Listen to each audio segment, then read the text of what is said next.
Okay, well, here we go. Um, so let's talk about Hawthorne's story, Minister's Black Veil.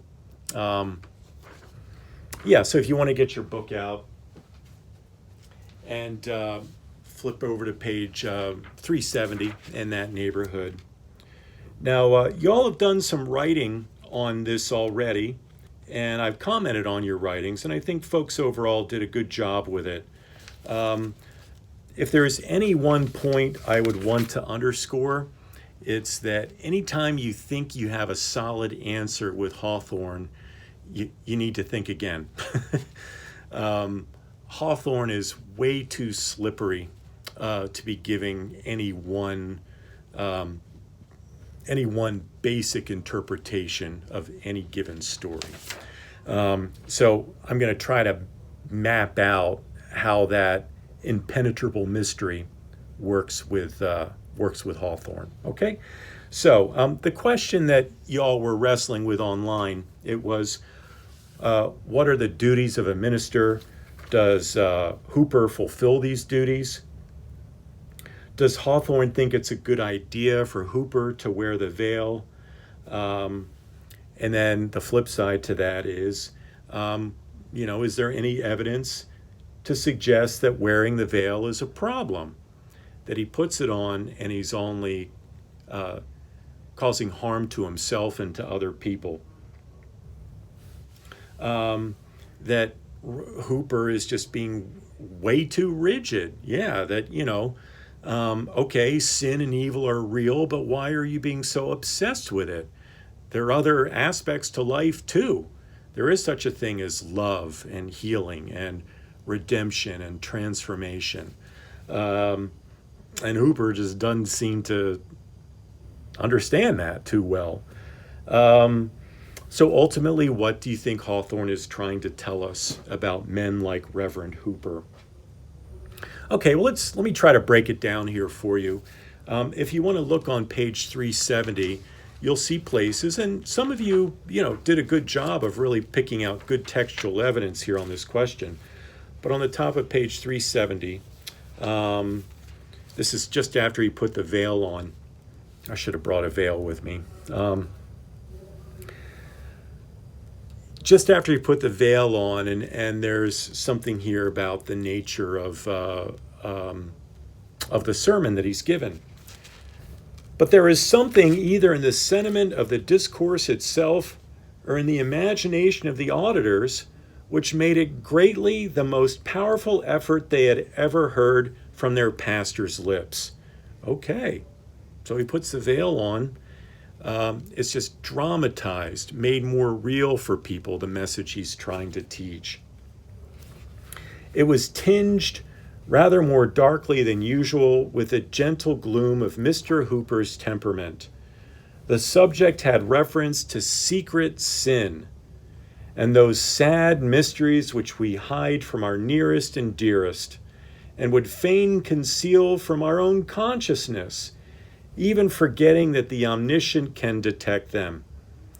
A subtle power was breathed into his words.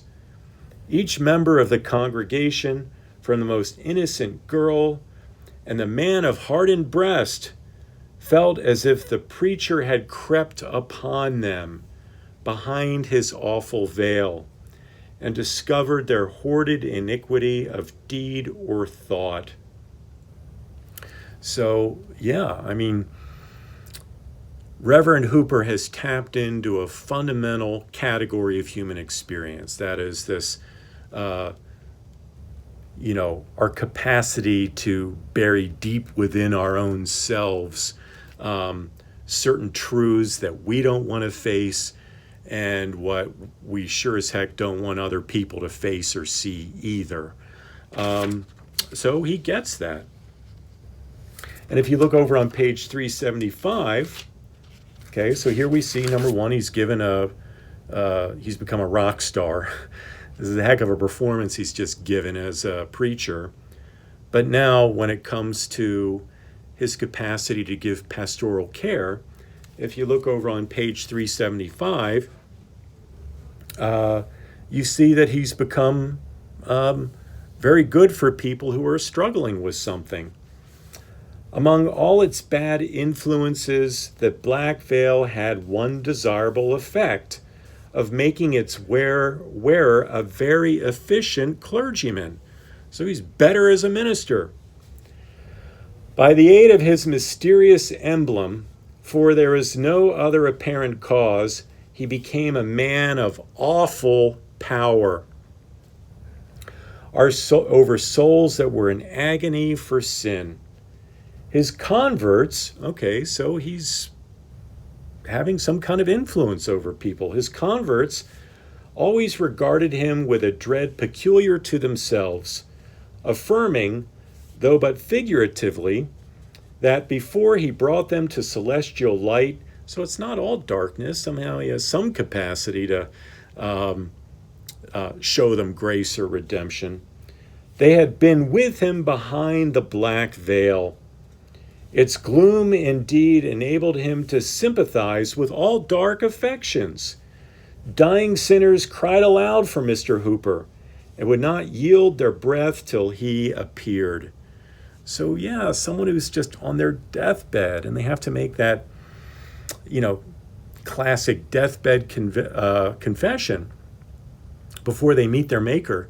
Who are they calling? They're calling for Reverend Hooper, because they look at him, it's just like, this is a man who understands my deep spiritual pain. Maybe you felt this way. Say if you went through something really hard or awful or difficult, or you did something that you feel ashamed of. I know that doesn't apply to anyone, maybe Ron or Richard, but, not the rest of y'all out there. Are you going to go to someone who's innocent and pure as a driven snow and have never been through anything like what you've been through, and you don't think they're going to have any capacity to understand what's really on your heart? No, you go to someone else that you know's been through hell and come out the other side somehow, okay? And maybe that's Ms. Reverend Hooper here. So again, maybe putting this veil on is so far just an unqualified